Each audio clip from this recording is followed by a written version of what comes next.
जय जगन्नाथ सांग मैंने मु आज कोबी गोटे कोबी डंठार गोटे नुआ रेसिपी तैयारी करने चाहूँगी। मुझे कोबी गंठा नहीं ता सहित मु बायण गोटे बायण नहीं तादर मुझे बोईतालु पकेबी आउ 2 गुटी आलू पकेबी।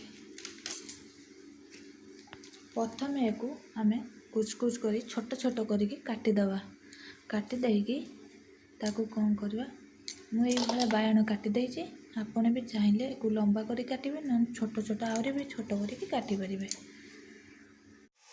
परिया सब छोट छोट करी कटा हैला देखंतु पानी रे पके देछि देखंतु मु कोबी नाड़ आ बैगण बोईतालु आलू ताकू ये कर देछि। एठी कढ़ाई रे पानी मु गरम मोर हो गलानी ऑलरेडी ताधर अल्प लुण अल्प हलदी पकईकि परिया को आमे पकईदेवा।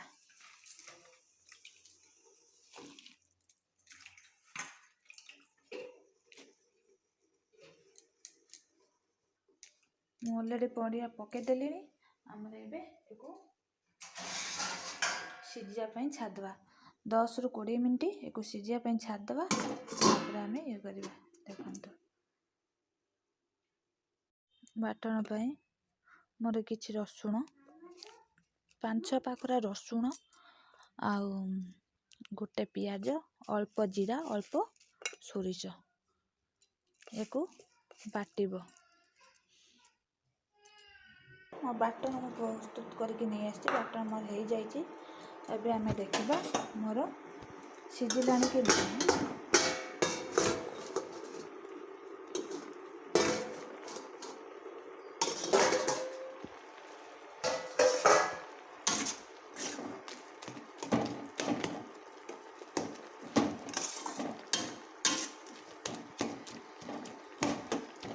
सिझ हो गला अल्प समय पर मोर ये सिझी जाई पारे है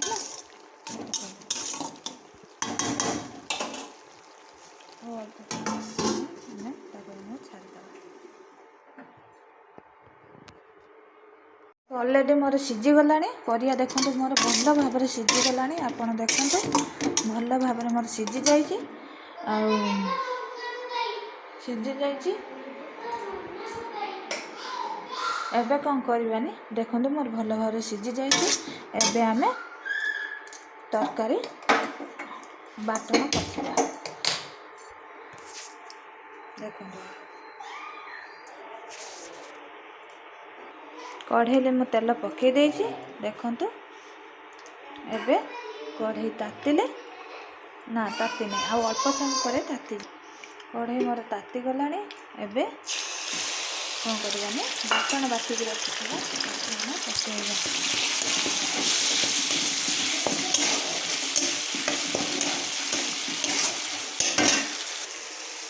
देखो आज्ञा मोर बाटण कसिया लगे आपड़ टमाटो पकई पारे पड़े ना खाली भी कर ऑप्शन हो टमाटो तो मोर ऑप्शन अच्छे पकईले भल न पकईले भी भल। देखो आज्ञा मोर बाटण हो आईला या आप लंका गुंड आड करेंगे आपड़ जी लंका खाइबे राग खाइबे से पकईबे।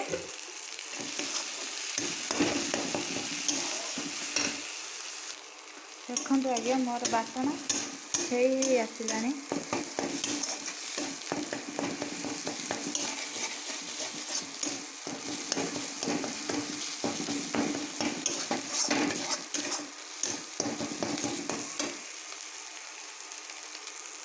एबे सिझिकी रखा परिया को आम